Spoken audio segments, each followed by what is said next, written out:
مسلمانوں کو اختلافات میں کیا رویہ اختیار کرنا چاہیے، ان حالات میں اپنا رویہ کیا رکھنا ہے، کس کا ساتھ دینا چاہیے اور کس کا ساتھ نہیں دینا چاہیے، کب ہمیں زبان یا الفاظ استعمال کرنے چاہیے اور کب ہمیں خاموش رہنا چاہیے۔ تنظیموں کی وجہ سے دوسروں کی مخالفت، دین میں رکاوٹیں پیدا کرنا، یہ دین اسلام کا اور یہ یونٹی کا معاملہ نہیں۔ ترجیح اس بات کو دیں کہ لوگ دین کی طرف آئیں، جو بے نمازی ہیں پہلے ان کو نمازی بنائیں، جو بے دین ہیں پہلے ان کو دین کی طرف لے کے آئیں۔ جو لبرل لوگ شیطان کو پروموٹ کر رہے ہیں، شیطان کی عبادت جیسی باتیں اب ہمارے میڈیا پہ آنے لگ گئی ہیں، ضرورت ہے اس بات کی کہ ہم ان کا مقابلہ کریں۔ آج کی گفتگو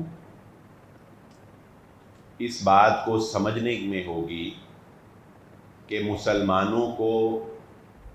اختلافات میں کیا رویہ اختیار کرنا چاہیے اور ہمیں حالات اور موقع کی نزاکتوں کو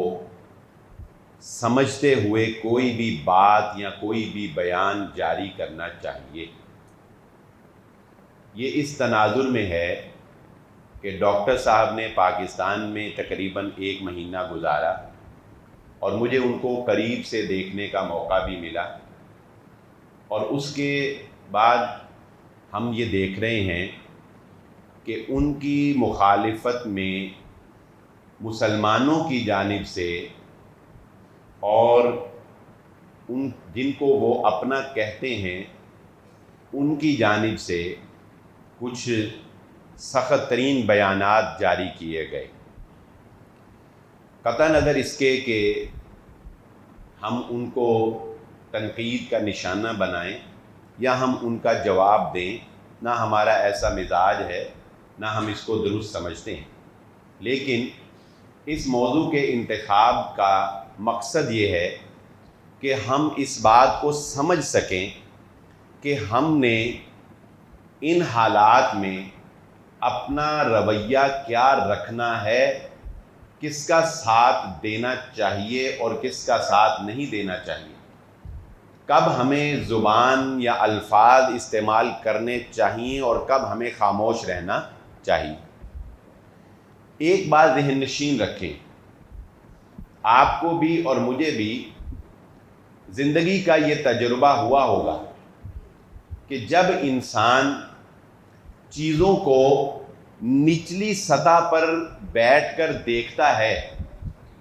تو اسے چیزیں بہت ہی محدود نظر آتی ہیں اور اس کے فیصلے اور اس کی باتیں بہت محدود ہوتی ہیں۔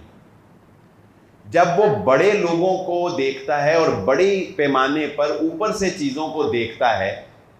تو اسے اس وقت اندازہ ہوتا ہے کہ یہ جو بندہ اوپر بیٹھا ہوا ہے اس کی مجبوریاں کیا ہیں، اس کے مسائل کیا ہیں اور اس کی باتوں میں حکمتیں کیا ہیں۔ اس کا مقصد بڑا ہوتا ہے، وہ بڑے مقصد کو ذہن میں رکھ کے چھوٹی باتوں کو نظر انداز کر رہا ہوتا ہے، اور ہم جیسے چھوٹے پیمانے پر بیٹھے ہوئے لوگ وہ چھوٹی باتوں کو ہی بڑا سمجھ رہے ہوتے ہیں۔ اس لیے یہ تنگ نظری ہمیں اپنی ذہنوں سے نکالنی ہوگی،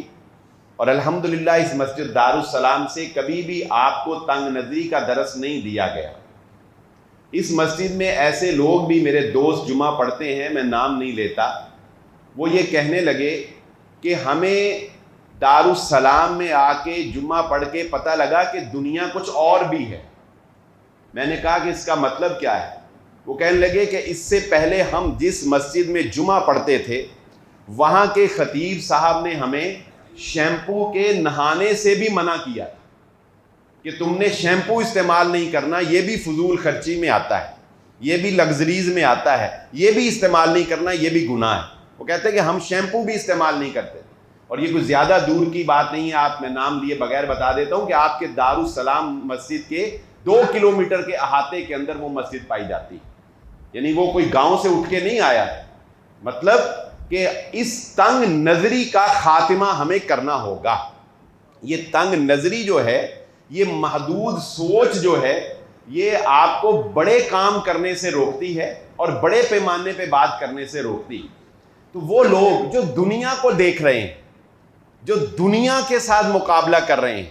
جن کا مقابلہ غیر مسلموں کے ساتھ ہے، عیسائیوں کے ساتھ ہے، جن کا مقابلہ ہندوؤں کے ساتھ ہے، جن کا مقابلہ ملحدین کے، پارسیوں کے ساتھ ہے، ان کے لیول پہ جا کے ہمیں سوچنا ہوگا اور ان کی معیار کو ہمیں سمجھنا ہوگا۔ اسی طرح وہ لوگ جو یونیورسٹیز کے اندر کام کر رہے ہیں، ان کا معیار، ان کی گفتگو کا انداز، ان کی ڈریسنگ بھی ہو سکتا ہے کچھ اور ہو، کیونکہ انہوں نے یونیورسٹی کے لوگوں سے بات کرنی ہے، انہوں نے ان نوجوانوں سے بات کرنی ہے جن کا بچپن ایک انتہائی ماڈرن لائف میں گزرا ہے۔ تو ہمیں ہر حالات کے لوگوں کے ساتھ ان کے معاملات اور ان کے نزاکتوں کو سمجھ کر جو ہے وہ معاملات کو سمجھنا چاہیے، اور اپنے اندر وسعت پیدا کرنے کی ضرورت ہے اگر ہم دین کو بڑے پیمانے پہ کرنا چاہتے ہیں۔ پھر ایک بات اور سمجھ لیجیے، بسا اوقات ہمیں غیر مسلموں کا بھی ساتھ اور ہمدردی اس لیے حاصل ہوتی ہے، یا ان کے ساتھ ہمدردی اس لیے کرنی پڑتی ہے کہ ان کا دشمن ہمارا ان سے زیادہ دشمن ہوتا ہے۔ جیسا کہ میں نے سورہ روم پڑھی، غلبت الروم فی ادنی الارض وهم من بعد غلبهم سیغلبون، اس کا خلاصہ یہ ہے کہ رومی اہل کتاب تھے اور ایرانی مجوسی تھے، یعنی آگ کی پرستش کرنے والے، بالکل بے دین، نہ خدا کو مانتے نہ آخرت کو مانتے۔ اب رومیوں کی اور مجوسیوں کی آپس میں لڑائی ہوئی، مجوسیوں کی اور رومیوں کی آپس میں لڑائی ہوئی، اور رومی اس وجہ سے کہ وہ اہل کتاب تھے، اس وقت کے مسلمانوں کی، یعنی محمد صلی اللہ علیہ وآلہ وسلم کی اور آپ کے صحابہ کی جو ہمدردیاں تھیں وہ مجوسیوں کے مقابلے میں رومیوں کے ساتھ تھیں۔ کیوں؟ اس لیے کہ کم از کم وہ اہل کتاب تو ہیں، کم از کم وہ آخرت کو تو مانتے ہیں، کم از کم وہ نبیوں کو تو مانتے ہیں، یعنی مجوسیوں کے مقابلے میں وہ ہمارے کم دشمن ہیں، مجوسی زیادہ دشمن ہیں۔ تو مسلمانوں نے کن کے ساتھ ہمدردی کا اظہار کیا، اور مسلمان کس کی فتح چاہتے تھے؟ وہ اہل کتاب کی۔ تو کیا پتہ چلا کہ کبھی کبھی ہمیں یہ جانچنا ہوتا ہے کہ جو بندہ اگرچہ وہ غلطی ہے لیکن جس دشمن کا وہ مقابلہ کر رہا ہے، ہمارا ووٹ کہیں اس دشمن کی طرف نہ چلا جائے، ہماری بات اس کے دشمن کو فائدہ نہ پہنچا دے، یعنی، اور وہ تو پھر مسلمان ہے، لیکن یہاں تو غیر مسلم عیسائیوں کی ہمدردی ہمیں کرنی پڑ رہی ہے۔ کیوں؟ اس لیے کہ مجوسیوں کے مقابلے میں وہ ہمارے زیادہ قریب ہیں۔ تو اس بات کو سمجھیں کہ جس بندے کے بارے میں آپ بات کر رہے ہیں اس کے دشمن کون ہیں، وہ کن سے فائٹ کر رہا ہے، وہ کن سے لڑائی کر رہا ہے۔ اگر آپ اس کے خلاف کوئی بات کرتے ہیں تو اس کا فائدہ کس کو ہوگا؟ ان دشمنوں کو جو اس کے بھی دشمن ہیں اور آپ کے بھی دشمن ہیں، اور وہ دشمنی میں بہت زیادہ سخت ہے۔ پھر وہ احادیث جو رسول اللہ صلی اللہ علیہ وآلہ وسلم نے فرمائی کہ فَلْيَقُلْ خَيْرًا أَوْ لِيَصْمُتْ، بات کرو تو اچھی کرو ورنہ خاموش رہو۔ یہ کوئی بیگم سے لڑائی پہ حدیث اپلائی نہیں ہوتی ہر وقت کہ بیگم نہ لڑائی ہو جائے تو انہوں گالا نہیں کٹنی ہے، خاموشی اختیار کرو۔ ہم سمجھتے ہیں صرف یہ لڑائی بیگم سے یہ حدیث صرف بیگم سے لڑنے کے لیے اپلائی ہوتی ہے، ایسا نہیں۔ کیا ہے اس حدیث؟ بھئی اگر تمہیں اچھی بات کرنی ہے تو کرو ورنہ خاموش رہنا تمہارا زیادہ بہتر ہو سکتا ہے۔ حالات کی نزاکت کو سمجھو، ہر وقت بولنا، ہر وقت بیان دینا یا ہر وقت مخالفت میں کوئی بات کرنا، پہلے دیکھو کہ کہیں اس کی وجہ سے کوئی نقصان تو نہیں ہو رہا۔ ہاں ہو سکتا ہے کہ تمہارے بولنے سے نقصان زیادہ ہوتا ہو، تو وہاں پر تمہیں بولنا نہیں چاہیے، بلکہ نبی صلی اللہ علیہ وسلم فرماتے ہیں کہ وہاں تھوڑی دیر کے لیے خاموشی اختیار کرو اور حکمت اور دانائی کا راستہ اختیار کرو۔ اصلاح کرنی ہے تو اصلاح کا بھی کوئی طریقہ ہوتا ہے، اصلاح کرنے کے لیے بھی وہ درست راستہ اختیار کرو جس سے اصلاح ممکن ہو۔ نہ کہ تم کوئی ایسی بات کر ڈالو کہ جو تمہارے اپنے ہی کریکٹر کو جو ہے وہ لو کر دے اور تمہارے اپنے کریکٹر کے اوپر لوگ جو ہے وہ انگلیاں اٹھانا شروع کر دیں۔ پھر اگلی بات، یہ بھی بات جو ہے یہ انتہائی اہم ہے کہ ہم لوگ، میں آپ، جب کسی خاص لیول پہ پہنچ جاتے ہیں، آپ کسی مل کے جی ایم بن گئے، میں کسی مسجد کا خطیب بن گیا، آپ کسی کاروبار کو رن کرنے میں کامیاب ہو گئے، جب آپ دیکھتے ہیں کہ میں کامیاب انسان ہوں، آپ کو لگتا ہے کہ میں بہت ذہین ہوں، تو آپ ایک بہت بڑی مسٹیک کرتے ہیں بیان داغنے میں، فیصلے لینے میں، سٹیپ اٹھانے میں، ایک بہت بڑی مسٹیک کرتے ہیں۔ وہ مسٹیک آپ کے اپنے اوپر اوور کانفیڈنس کی وجہ سے ہوتی ہے۔ آپ اپنے اوپر اپنے حد سے زیادہ اعتماد کر رہے ہوتے ہیں، جبکہ اوور کانفیڈنس ہونے کا تو اللہ نے محمد صلی اللہ علیہ وآلہ وسلم کو بھی جو ہے وہ سمجھایا ہے، اور وہ کیا کہ محمد صلی اللہ علیہ وآلہ وسلم سے بڑھ کے کوئی کانفیڈنٹ تو نہیں ہو سکتا، آپ کے فیصلوں سے بڑھ کے اچھا فیصلہ تو کسی کا نہیں ہو سکتا، لیکن اس کے باوجود اللہ تعالیٰ اپنے نبی محمد صلی اللہ علیہ وآلہ وسلم کو کہتے ہیں کہ اے محمد صلی اللہ علیہ وسلم، جب تم نے کوئی کام کرنا ہو وَشَاوِرْهُمْ فِي الْأُمُورِ، تو کام کرنے سے پہلے اپنے صحابہ سے مشورہ کر لیا۔ اب صحابہ نبی صلی اللہ علیہ وسلم سے مقام میں، سمجھداری میں، عقل میں، ہر لحاظ سے نیچے ہیں نا، نیچے ہیں، آپ سے اوپر تو کوئی نہیں ہے۔ اس سے کیا پتہ چلا کہ انسان کو چاہے وہ کتنے ہی بڑے لیول پہ کیوں نہ ہو، اپنے سے نیچے لوگوں سے مشورہ کر لینا چاہیے۔ بسا اوقات وہ اپنے کانفیڈنس میں غلط سوچ رہا ہوتا ہے، غلط فیصلے کر رہا ہوتا ہے، لیکن اس کے ارد گرد کے لوگ معاملے کو بھانپ رہے ہوتے ہیں، تو مشاورت کر کے کوئی بھی بات داغنی چاہیے۔ تو اس لیے میں آپ کو بھی یہ بات نصیحت کہوں گا کہ آپ کسی بھی معاملے میں، ضروری نہیں ہے کہ یہ معاملہ تو چلو پیش آ گئے تو خیر بات ختم ہو جائے گی، ویسے بھی میڈیا کے اوپر کسی بھی خبر کی جو عمر ہے وہ 24 گھنٹے ہوتی ہے، اس سے زیادہ نہیں ہوتی، لیکن آئندہ کی زندگی میں آپ کو یہ بات ملحوظ خاطر رکھنی ہوگی کہ کوئی بھی بات آپ جب فیس بک کی نظر کرنے لگے ہیں، یا جو لوگ ٹویٹر یوز کرتے ہیں وہ جانتے ہیں کہ ٹویٹر کے اوپر بات بہت اہمیت کی حامل ہوتی ہے۔ اب آپ کی بات سوشل میڈیا پر عام نہیں رہی،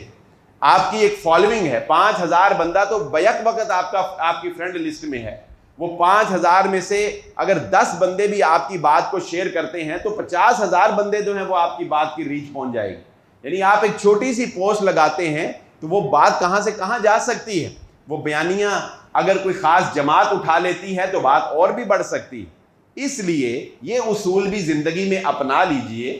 کہ کوئی بھی بڑی بات پہ شمولیت اختیار کرنے سے پہلے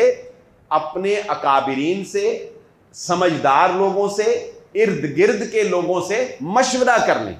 کہ میں یہ بات کہنے لگا ہوں، یہ بات درست ہے یا نہیں ہے، مجھے کہنی چاہیے یا نہیں کہنی چاہیے، اور کس طریقے سے مجھے کہنی چاہیے، مجھے جذبات کو کس طرح سے کنٹرول رکھنا چاہیے۔ یہ باتیں زندگی گزارنے میں آپ کو بہت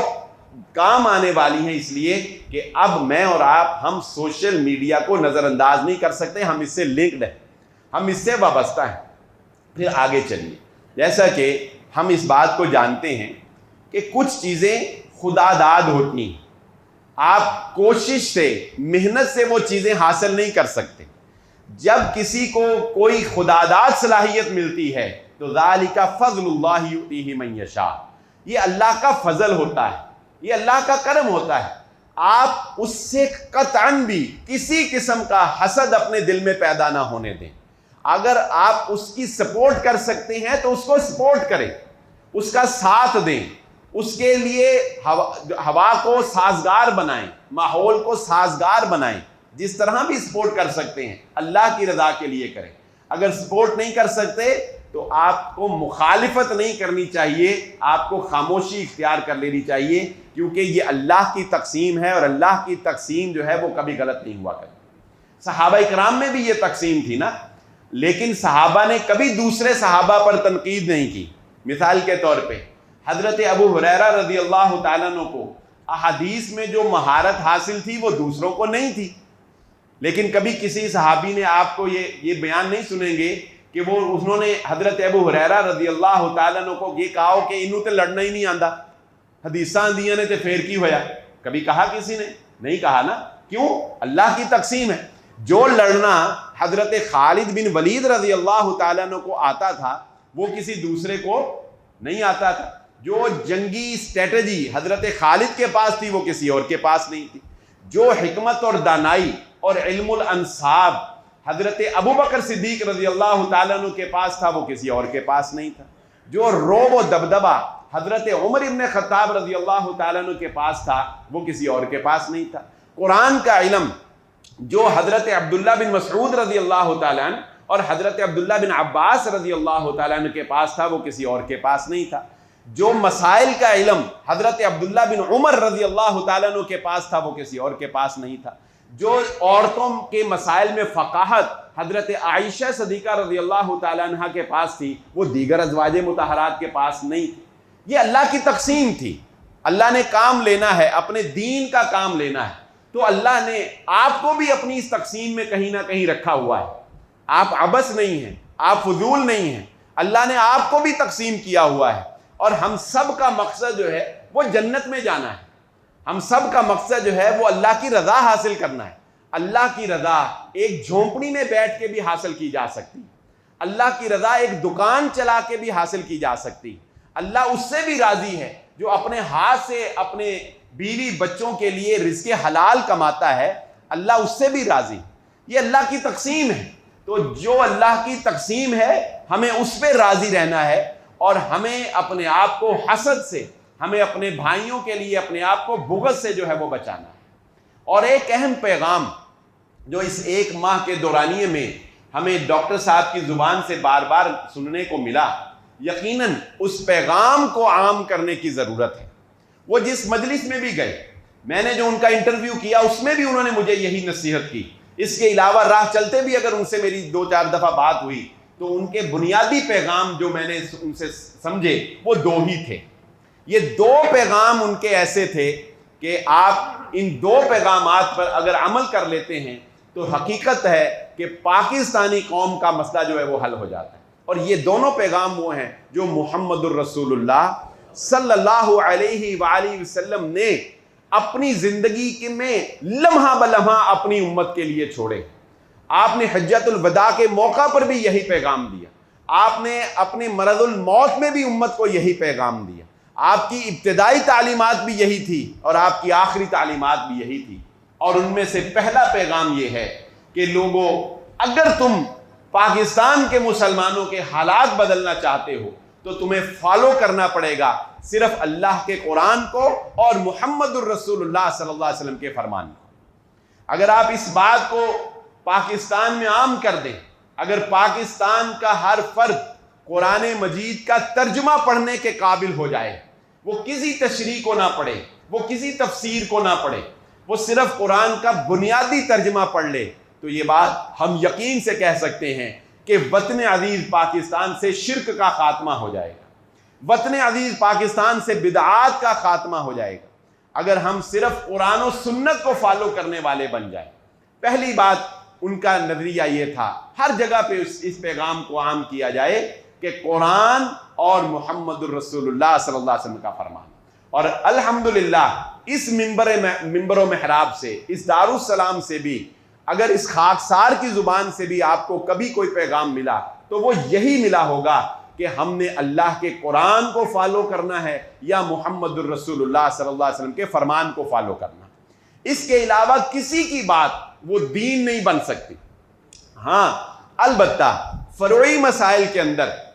نیت کے درست ہونے سے، یہ بات سمجھ لیجئے، حافظ شریف صاحب حفظہ اللہ تعالیٰ کی جب ڈاکٹر صاحب سے ملاقات ہوئی، کیونکہ اس سارے ایونٹ میں حافظ شریف صاحب بھی الحمدللہ ہماری سرپرستی فرماتے رہے، اللہ تعالیٰ ان کی زندگی میں برکت عطا فرمائے، تو انہوں نے بھی ڈاکٹر صاحب کو یہی پیغام دیا کہ دیکھیے فروعی مسائل کے اندر اس بات کی ضرورت ہے کہ وہ بندہ جو مسئلے میں اختلاف کر رہا ہے، نمبر 1 اس کی نیت درست ہونی چاہیے۔ ایک بندہ صاف جھوٹ بول رہا ہے، کہانیاں سنا رہا ہے، تو آپ کیا کہیں گے یہ اختلاف کر رہا ہے؟ نہیں بھائی، وہ واضح جھوٹ بول رہا ہے۔ ایک بے بنیاد کہانی ایک بے بنیاد خواب ڈرامہ ہیں کہ نہیں ایسے لوگ جو بالکل بے بنیاد باتیں کر رہے ہیں، تو ان کی بات کی کوئی حیثیت نہیں ہے دین کے اندر۔ ہاں فروعی مسائل کے اندر علم والا بندہ اور نیت کی درستگی کے ساتھ اگر کسی نتیجے پر پہنچتا ہے، وہ غلط بھی ہے، حق ایک ہی ہوتا ہے، صحیح بات ایک ہی ہوتی ہے، حق دو نہیں ہوتے، لیکن اگر وہ کسی غلط نظریے پر بھی پہنچتا ہے تو دین ہمیں یہ کہتا ہے کیونکہ وہ علم والا ہے، اس نے کوشش کی ہے، بات سمجھنے میں اس کو اگر غلطی لگ گئی ہے تو بھی اس کو ایک اجر جو ہے وہ اس کا مل جائے گا، اس کو ایک اجر جو ہے وہ اس کا اجتہادی غلطی کا بھی، اس محنت کرنے کا ایک اجر جو ہے وہ اس کو مل جائے گا۔ تو ان کا پیغام یہ تھا کہ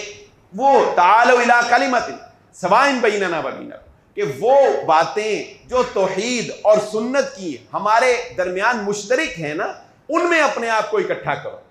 ایک پلیٹ فارم پہ مسلمانوں کو جمع کرو، قرآن و سنت کے اوپر جو ہے وہ لوگوں کو لے کے آؤ۔ یہ ان کا ایک اہم پیغام،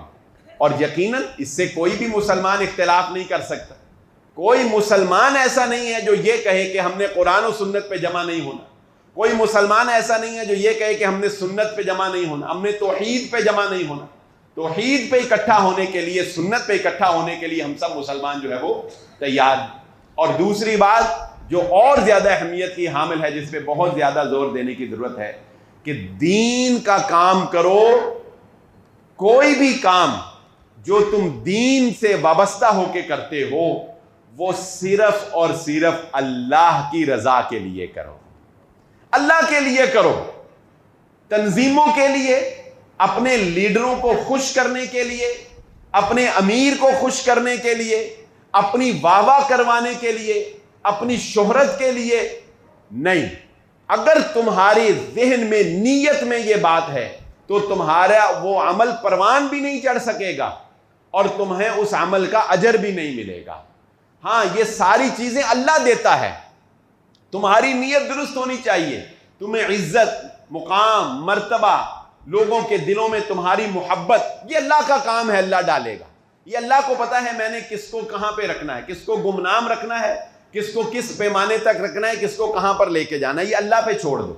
تم اللہ کے لیے خالص ہو کے، اللہ کے دین کی سربلندی کے لیے تمہارا جو نقطۂ نظر ہے وہ یہ نہیں ہونا چاہیے کہ میں نے وہ فلانی جماعت کو نیچا دکھانا ہے، میرے فالورز اس سے زیادہ ہونے چاہیے، دیکھو میرے جلسے میں بندے اس سے زیادہ ہیں، ان کے جلسے میں تھوڑے ہیں، میری تصویر جو ہے وہ زیادہ ڈاکٹر صاحب کے قریب آئی ہے، دوسرے کو ڈاکٹر صاحب نے اتنا ٹائم نہیں دیا، دوسرا فلانی تنظیم جو ہے وہ نیچے رہ گئی، ہم نے جو ہے وہ اوپر چلے گئے۔ نہیں، یہ اس وقت ہمارا المیہ ہے، بڑی یہ اندر کی بات ہے، آپ کو بتانے لگا ہوں، لیکن انہوں نے منع نہیں کیا تھا ڈاکٹر صاحب نے نہ بتانے سے، کہ جب انہیں یہ پوچھا گیا کہ پاکستان کے اندر، یہ بڑی اہم بات ہے، ان سے نجی مجلس میں یہ پوچھا گیا کہ پاکستان کے اندر ایسی بات جو آپ نے محسوس کی ہو یہاں پر، تو وہ انٹرویو تو آپ نے سنا کہ انہوں نے کہا کہ مجھے پاکستان میں بہت محبت ملی، بہت پیار ملا، مخالفت جو امید تھی اس سے کم ہوئی، لیکن ایک بڑی اہم بات انہوں نے کہی، اور وہ کیا، اور میں آپ لوگوں کو بھی وہ نصیحتاً کہنا چاہوں گا، انہوں نے کہا کہ میں نے دیکھا ہے کہ پاکستان کے اندر پوری دنیا کے مقابلے میں، کیونکہ انہوں نے پوری دنیا سے پاکستان کا کمپیریزن کیا، تقابل کیا، تو کہتے ہیں کہ پوری دنیا کے مقابلے میں پاکستان کے اندر میں نے یہ دیکھا ہے کہ یہاں پر تنظیمیں بہت زیادہ ہیں اور یونٹی نہیں۔ یہاں پر ہر بندے نے تنظیم بنائی ہوئی، ہر بندے، جیڑا پنجابی سے میں کہوں تو اٹ پٹے تو تنظیم، جیڑا پنو ہی لال ہے، ٹھیک، تو تنظیمیں بہت ہیں،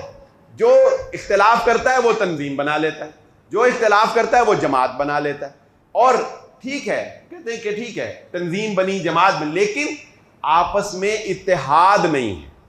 جب کوئی تنظیم، جب کوئی جماعت بنتی ہے تو وہ دوسرے کی مخالفت میں کام کرتی، اپنے آپ کو اونچا کرنے کی کوشش کرتی ہے اور دوسرے کو نیچا کرنے کی کوشش کرتی، ایک دوسرے کے راستے میں رکاوٹیں پیدا کرنے کی کوشش کرتی۔ دین کے معاملے میں پتہ ہے کہ وہ بندہ بھی دین کا کام کر رہا ہے، لیکن اس کا نام نہ کہیں آ جائے، لہذا اس کے نام کو ڈی ویلیو کرنے کے لیے دین کے کام میں رکاوٹیں ڈالی جاتی، اپنے بندے ڈال رہے ہیں۔ تو اس پہ ہمیں فوکس کرنا ہوگا، اس پہ ہمیں توجہ دینی ہوگی کہ دین کا کام کریں لیکن صرف اللہ کی رضا کے لیے۔ جو بندہ دین کا کام کر رہا ہے کسی تنظیم یا جماعت کی وجہ سے اس کی مخالفت نہ کریں، ہاں اس کو سپورٹ کر سکتے ہیں تو اس کو سپورٹ کریں لیکن اس کے کام میں رکاوٹ نہ ڈالیں۔ یہ سیکھنا چاہیے ہمیں محمد الرسول اللہ صلی اللہ علیہ وآلہ وسلم کے صحابہ اکرام سے، کہ صحابہ اکرام آج تک، اگر وہ بعد میں وہ وقت بھی آیا کہ صحابہ اکرام کے آپس میں کچھ سیاسی اختلافات ہوئے، لیکن اس کے باوجود انہوں نے دشمن کے مقابلے میں اور دین کے مقابلے میں کبھی بھی اپنے کسی صحابی کی بات کو نیچا نہیں ہونے دیا۔ انہوں نے دشمن کے مقابلے میں اپنے صحابی کا، جس کے ساتھ سیاسی اختلاف بھی تھا، اس کا ساتھ دیا اور اس کے ساتھ کھڑے ہوئے۔ حضرت امیر معاویہ رضی اللہ تعالیٰ عنہ دشمن کے مقابلے میں حضرت علی رضی اللہ تعالیٰ عنہ کے ساتھ کھڑے تھے۔ خارجیوں کے خاتمے کے لیے حضرت امیر معاویہ رضی اللہ تعالیٰ عنہ کا ساتھ دیا اور خارجیوں کے خلاف جنگ کی حضرت علی رضی اللہ تعالیٰ عنہ۔ یہ نہیں کہا کہ یہ ان کو حضرت امیر معاویہ پہ چھوڑو، یہ ان کا خاتمہ کریں، ہم ادھر آرام سے بیٹھیں۔ نہیں، کیا پتہ چلا کہ اس وقت ضرورت اس بات کی ہے، عالمی حالات کو مد نظر رکھتے ہوئے اور پاکستان کے حالات کو مد نظر رکھتے ہوئے، کہ وہ لوگ جو دین سے وابستہ ہیں، جو دین سے محبت کرتے ہیں، جو دین داروں سے محبت کرتے ہیں اور جو یہ چاہتے ہیں کہ قرآن و سنت کی آواز بلند ہو، انہیں چاہیے کہ دین والے لوگوں کو سپورٹ کریں۔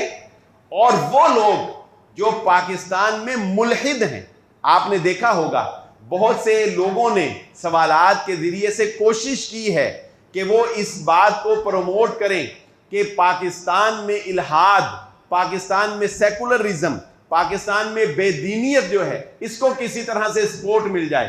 خصوصاً عورتوں کے معاملے کے اندر جو دین اسلام نے ہمیں تعلیمات دی ہیں ان کی مخالفت کرنے کی اور ان نظریات کو ڈی ویلیو کرنے کی کوشش کی گئی۔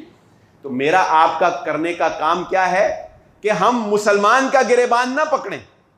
ہم نمازی کا گریبان نہ پکڑیں۔ جو بے نمازی ہے پہلے اسے تو نمازی بنائیں، ہم نمازی کا گریبان پکڑ رہے ہیں۔ ہمیں کیا ضرورت ہے کہ دونوں نمازی مل کے، جو اتنی عوام بے نمازی ہے اسے پہلے نمازی تو بناؤ، جسے کلمہ نہیں آتا اسے پہلے کلمہ تو پڑھاؤ، جسے غسل کا طریقہ نہیں آتا اسے غسل تو سکھاؤ، جسے وضو نہیں آتا اسے وضو سکھاؤ۔ اور وہ دشمن طاقتیں جو سوشل میڈیا کے اوپر بیٹھ کر، پچھلے دنوں آپ نے کیا دیکھا نہیں، یہ انتہا ہے، اس سے اوپر اور کوئی انتہا نہیں ہے۔ کراچی کی یونیورسٹی کے اندر شیطان کی پوجا کا فیسٹیول منایا گیا، شیطان کی پوجا کا۔ آپ کے میڈیا کے اوپر بیٹھ کر ایک عورت نے یہ بیان داغا کہ شیطان ابلیس کے بارے میں جو نظریہ، یہ باتیں اگر ہم تک نہیں پہنچتی تو آپ کا کیا خیال ہے یہ ہو نہیں رہی ہیں؟ ہم جس سطح کے اوپر ہیں ہم بہت محدود ہیں، وہ لوگ جو ہمیں کنٹرول کر رہے ہیں، وہ لوگ جو اختیارات کے مالک ہیں، وہ لوگ جو اوپر سے آپریٹنگ سیٹ کے اوپر بیٹھے ہوئے ہیں، ڈرائیونگ سیٹ کے اوپر بیٹھے ہوئے ہیں، ہمیں ان تک رسائی حاصل کر کے ان تک دین کا پیغام پہنچانا ہے۔ اور یہ ان کے نظریات ہیں جو میں آپ کے ساتھ شیئر کر رہا ہوں کہ آپ کے میڈیا، مین سٹریم میڈیا کے اوپر، یہ سوشل میڈیا کی بات نہیں کر رہا، مین سٹریم میڈیا پہ جب کوئی خبر آتی ہے تو اس کی ایک اہمیت ہوتی ہے۔ اس پر ایک خاتون نے یہ بات بیٹھ کر کہی کہ شیطان کے بارے میں جو لوگوں کے ذہنوں میں یہ ہے نا کہ وہ بڑا بدصورتہ ہے، اس کے سینگ ہیں اور وہ بڑا بھیانک، جو جب بھی ہم شیطان کا لفظ بولیں گے تو آپ کے ذہن میں ایک خوفناک تصویر آئے گی، کوئی بڑا خوبصورت ایلیگنٹ ڈیسنٹ سا پرسنالٹی تو نہیں آئے گی نا، آپ یہی سوچیں گے کہ برا سا دم نکلی، شیطان، سینگ، برا سا خیال، خوفناک۔ تو اس عورت نے کیا کہا کہ نہیں، ابلیس بڑا دیکھنے میں بڑا ہی ڈیسنٹ پرسنالٹی والا، بڑا ہی ایلیگنٹ ہے، بڑا ہی خوبصورت ہے۔ اور پھر اس نے کہا کہ ابلیس نے مجھے یہ کہا، وہ عورت یہ کہہ رہی کہ تم نے، اب مجھے یہ ذرا بتائیے، وہ لوگ جو بیچارے دکھی ہیں، پریشان ہیں، جو دکھی ہیں، پریشان ہیں، مصیبتوں میں گھرے ہیں، اور پاکستان کی عوام کتنی مصیبتوں میں گھری، یقین مانیے میں آپ کو یہ بات پوری ذمہ داری سے کہتا ہوں کہ کوئی ہفتہ میرا زندگی کا ایسا نہیں گیا جب مجھے کسی بیچارے لاچار کی خودکشی کی خبر نہ ملی. ہر ہفتے مجھے 1-2 آدمیوں کی خودکشی کی خبر ملتی. یہ مجبوری کی وجہ. اتنے لوگ دکھی. جب ایک دکھی بندہ, ایک لاچار بندہ, اور پھر دین کا اس کو پتہ نہ ہو, جب وہ یہ بات سنے گا تو مجھے بتائیے وہ دین بیزار ہوگا کہ نہیں ہوگا؟ اس نے کیا کہا میڈیا پر بیٹھ کر؟ اس نے کہا شیطان کہتا ہے, ابلیس کہتا ہے, اتنے سال تم نے اللہ کی پرستش, اللہ کی عبادت کر کے دیکھ لی, تمہارے دکھ غم ختم نہیں ہوئے, کچھ دن میری عبادت کر کے دیکھ لو, دیکھو میں تمہیں کہاں سے کہاں پہنچا دیتا. یہ بات پاکستان کے. اب مجھے بتائیے ہمیں ان لوگوں کا مقابلہ کرنے کی ضرورت ہے یا ہمیں آپس میں ایک دوسرے کا گریبان پکڑنے کی ضرورت؟ کن لوگوں کا مقابلہ کرنا ہے؟ بات یہاں تک پہنچ چکی کہ کراچی کی یونیورسٹی کے اندر شیطان کا دن منایا گیا, شیطان کی عبادت کا دن منایا گیا, شیطان کی پرستش کا دن منایا گیا, باقاعدہ ایونٹ سیلیبریٹ کیا گیا. یہ کوئی میری منہ کی بات نہیں ہے, آپ سوشل میڈیا پہ جا کے سرچ کر کے اس کی تصدیق کر سکتے ہیں. ہمارے بچے جن یونیورسٹیز, جن کالجز میں پڑھ رہے ہیں, وہ آنے والی نسل, رزلٹ ہمیشہ 10 سال بعد آیا کرتا ہے. جو حالات ہم آج دیکھ رہے ہیں یہ ہماری 10 سالہ پرانی غفلت کا نتیجہ ہے. جو حالات ہم آج دیکھ رہے ہیں یہ ہماری 10 سالہ پرانی غفلت کا نتیجہ ہے.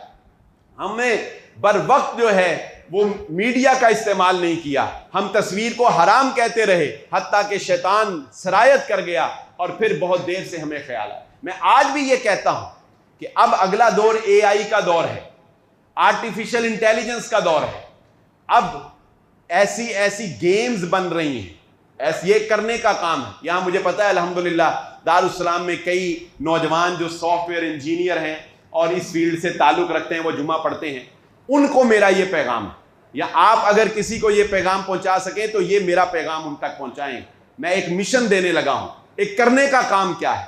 آپ نے دیکھا ہوگا کہ نوجوان ایک جنون کی حد تک گیم سے وابستہ ہیں.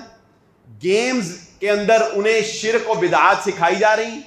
بیت اللہ کو گرانے کے ٹاسک دیے جا رہے ہیں, شیطان کی عبادت کر کے ان کو پاور ملتی ہے. میں کہتا ہوں, کوئی مجھ پہ فتویٰ نہ لگا دے, لیکن میں آپ کو کہتا ہوں کہ مسلمانوں کو ضرورت ہے کہ وہ ایسی گیمز بنائیں کہ جس میں بچہ گیم بھی کھیل رہا ہو اور وہ دین بھی سیکھ رہا ہو. گیم تو اس نے کھیلنی ہے نا, یا تو اس کو گیم چھڑوا دیں. میں یہ نہیں کہتا اس کو گیم کھلوائیں, یا تو اس کو گیم چھڑا دیں. اگر آپ گیم چھڑوا نہیں سکتے, یا تو یہ موبائل کہیں کہ میں اس کو دوں گا ہی نہیں, لیکن آپ یہ نہیں کر سکیں گے. اب آپ کہیں گے موبائل مجبوری ہے, تو پھر گیم اگر اس نے کھیلنی ہی ہے تو پھر اس کو وہ گیم بنا دیں کہ جس گیم کو کھیلنے میں اس کو یہ پتہ چلے کہ اسرائیل ظالم ہے, اس کو اسرائیل کو مارنے کا ٹاسک دیں, اس کو بیت اللہ کی عزت بڑھانے کا ٹاسک دیں, اس کو دین سکھائیں, گیمز کے ذریعے سے دین سکھائیں. اگر یہ نہیں کریں گے آپ تو وہ جو گیمز کے ذریعے سے آپ کو بے دین کر رہے ہیں اس کے نتائج آپ 10 سال بعد دیکھ لیں گے. تو ہماری آج کی ناکامی ہماری پچھلی 10 سال کی غفلت کا نتیجہ. آج اگر ہم کامیاب ہوتے ہیں, اگر کام کرنا شروع کرتے ہیں, تو ہماری کامیابی 10 سال بعد ہمارے سامنے آنے والی. تو اس ساری گفتگو کا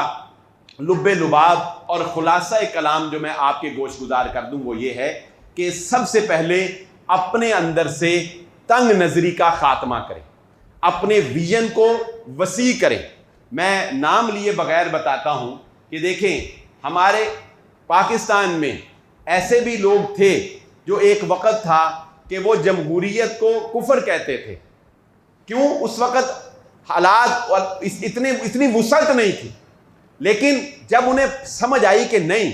وسعت لانی پڑے گی, یہ حالات کا تقاضا ہے, یہ مجبوری ہے, تو وہ جمہوریت میں آئے کہ نہیں آئے. اختلاف اپنی جگہ, سیاسی اختلاف. میں آپ کو نقطے کی بات صرف کیا بتا رہا ہوں کہ جب انسان وسعت پیدا کرتا ہے پھر اسے سمجھ آتی ہے کہ میں تنگ نظری کی وجہ سے غلط تھا. اور یہ بھی ایک اچھی بات ہے کہ اگر اپنی غلطی کا ازالہ کر کے انسان جو ہے وہ صحیح ٹریک کے اوپر آ جائے. تو آج ضرورت اس بات کی ہے کہ اپنی تنگ نظری کو, یہ شیمپو استعمال کرنا حرام ہے, یہ فلانا یہ فلانا, اس طرح کی تنگ نظری والی سوچ جو ہے اس کو ختم کریں. ڈاکٹر صاحب پینٹ شرٹ کیوں پہنتے ہیں؟ کہتے ہیں مجھے شوق نہیں ہے، لیکن میں نے غیر مسلموں سے بات کرنی ہوتی، میں نے دنیا پھرنی ہوتی ہے، یہ میری ایک مجبوری ہے۔ عام ان کو کوئی ملتے تھے تو وہ چلوار کی میں ان کو ملتے تھے۔ تو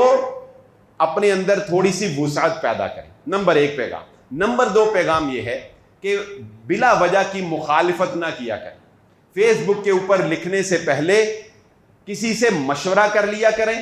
غور و فکر کر لیا کریں کہ آپ کے پیغام کی وجہ سے کہیں دشمن کو فائدہ تو نہیں ہو رہا، آپ کے پیغام کی وجہ سے کہیں اپنوں کے اوپر جو ہے وہ نقصان تو نہیں پہنچ رہا۔ تو ان ساری حالات کا تجزیہ کرنے کے بعد پھر کسی اہم معاملے کے اندر، کسی اہم بات کے اندر جو ہے وہ آپ کو آنا چاہیے۔ پھر ہم نے یہ بھی پیغام دیا کہ ذالک فضل اللہ، اللہ کا فضل ہے، جو اللہ نے آپ پہ فضل کیا ہے اس فضل کو تلاش کریں،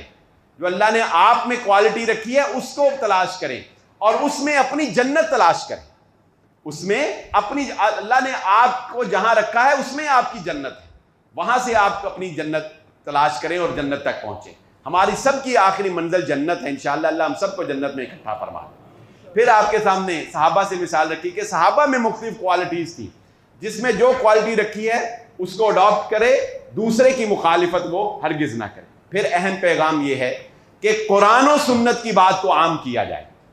قرآن و سنت کو عام کیا جائے۔ نمبر 2،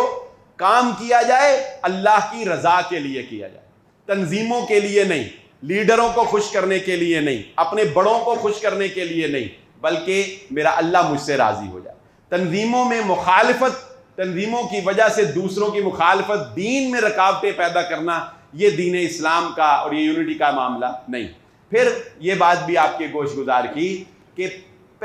ترجیح اس بات کو دیں کہ لوگ دین کی طرف آئیں، جو بے نمازی ہیں پہلے ان کو نمازی بنائیں، جو بے دین ہیں پہلے ان کو دین کی طرف لے کے آئیں۔ آپسی فسادات اور نمازیوں کے آپسی جھگڑوں سے جو بے دین لوگ ہیں وہ اور زیادہ دین سے دور جائیں، تو یہ ہم نے کوئی کمال نہیں کیا۔ پھر آخری بات آپ کے سامنے یہ رکھی کہ ضرورت ہے اس بات کی کہ اس وقت وطن عزیز پاکستان میں جو لبرل لوگ شیطان کو پروموٹ کر رہے ہیں،